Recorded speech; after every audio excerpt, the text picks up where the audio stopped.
Hi there, shopping around for a phone for about $100? Oh, Cubot X19 might be very well worth taking a look. With a 5.9-inch 18:9 display, 64 GB of onboard storage, 60 megapixel camera, 4000 mAh battery, and stock Android 8.1 Oreo, the Cubot X19 is the next iteration of Cubot's X line. I think I've reviewed pretty much all of it. And they've always been pretty solid phones, cheap, solid, and actually delivers on what they promise. This year, the X19 actually is far more beautiful and well built than I have expected at this price. And the display is definitely punching a lot above its price point. The Cubot X19, however, is not the thinnest phone, measuring around 10mm for a 4000 mAh battery, which is not really that great, but it's still kind of okay. It has the USB Type-C port, which for a $100 device is something pretty much unheard of. Most of them just use micro USB, and it also has a headphone jack, something even flagship phones are missing. Am I still using that joke? Yeah, it still flies. It's a dual now SIM phone. The back is made of plastic, but you probably can't tell that from afar because it's a really nice glossy plastic. It feels very tough, and the phone feels very well built together. It's a 10-watt charger for the phone, USB Type-C cable. The charging times are not great. The entire phone is charged around just over 2 hours. There's no fast charging supported here, just a 10-watt charger, but it's not bad. Plus a silicone case for it, and the phone has a film protector built in the display from the get-go, so it's something really nice. It is running Android 8.1 Oreo, very stock version of Android, very close to say a Nokia 5, Nokia 6 experience you're getting here. This is a sharp IPS panel, which is a Full HD Plus resolution, really nice at this budget price point. Now onto the hardware inside. This is powered by the overclocked version of the Helio P23, the 23T, which scores really well, and the phone actually feels very fast. The storage score is not the fastest, but it's still acceptable around $100. The 4000 mAh battery delivers decent battery life, but I think it could have been much better, and I think this is to do with the fact that the Helio P23's overclock speed drains a bit more battery.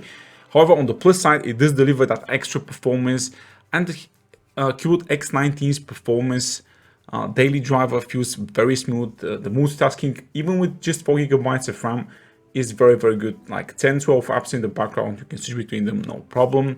The GPS on this device was very fast to get a lock outside, inside, very decent GPS, and the phone's sunlight visibility was far better than I expected.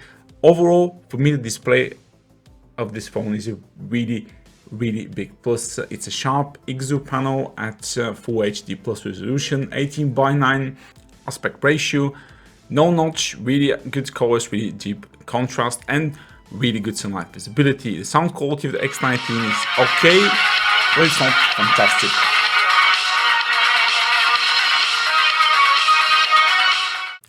Perhaps the biggest con of the phone is the slower RAM speed, which leads to the phone loading games much longer than I expect, even at this price point. For instance, like heavier games like PUBG Mobile and Lineage 2 took around a good 2 to 3 minutes to actually load the game, which is not very great. But once the game is loaded, the P23's overclocked CPU actually tends to fare quite decently, even if it's not meant for high-end mobile gaming. If you want to play PUBG Mobile, I suggest you switch to the non-HD version in graphics. It will run much smoother. This what you're seeing is the HD one, and it does suffer from some frame drops. However, if you're keen on playing more lighter 3D games like Brawl Stars here, I have absolutely no problem running on the Cubot X19 at full speed, blistering frame rates, and the phone doesn't overheat when playing for longer periods of time. So a decent gaming phone for mid-range games, but definitely something that if you want to play high-end games, you have to play them at a lower setting. And finally, on the cameras, there's a 16 megapixel camera on the back with a small sensor for depth of field next to it, below it. And the camera is one of the best I've seen at this price range when it comes to accurate color production and especially for outside shots and for macro shots as well. It's a decent camera phone, photos are very sharp, accurate colors, but it doesn't do well with the dynamic range because it's obviously an older Sony sensor. There's plenty of details, but the backgrounds are overblown when it's like too much or too less light, on the slight creeping in from the back. It also doesn't do well with moving objects. The focusing speed is not very fast. But I would say as a $100 phone, it is a decent camera experience and something you would expect from around, say, like a Nokia 2.1 or Nokia 3.1 at this price. It's not worse than those phones. The low light experience is bad, the photos are not very good, and the phone is very slow on focusing. The front camera, however, is actually pretty good and has autofocus, something that's missing in like really high-end phones, and it's really good to have if you want to take a really close-up selfie. The video quality of the device was again surprisingly above average, very sharp, very good colors, especially if shooting outside on a good sunny day. There's no stabilization here, but the video quality didn't appear too shaky for me, so again, it's very fine. The audio quality was a bit decent as well. So overall, the Cubot X19 I think delivers really decent value for $100.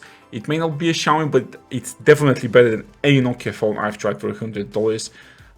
It probably won't get Android Pie or regular updates, but it's a fast phone with decent cameras and with a surprisingly good display at this low price point. And it's even a quite decent gaming phone if you're not punching above your weight for high-end games. You can buy the phone from the link in the description below. Please give the video a thumbs up if you like it and subscribe to my channel for more reviews like this.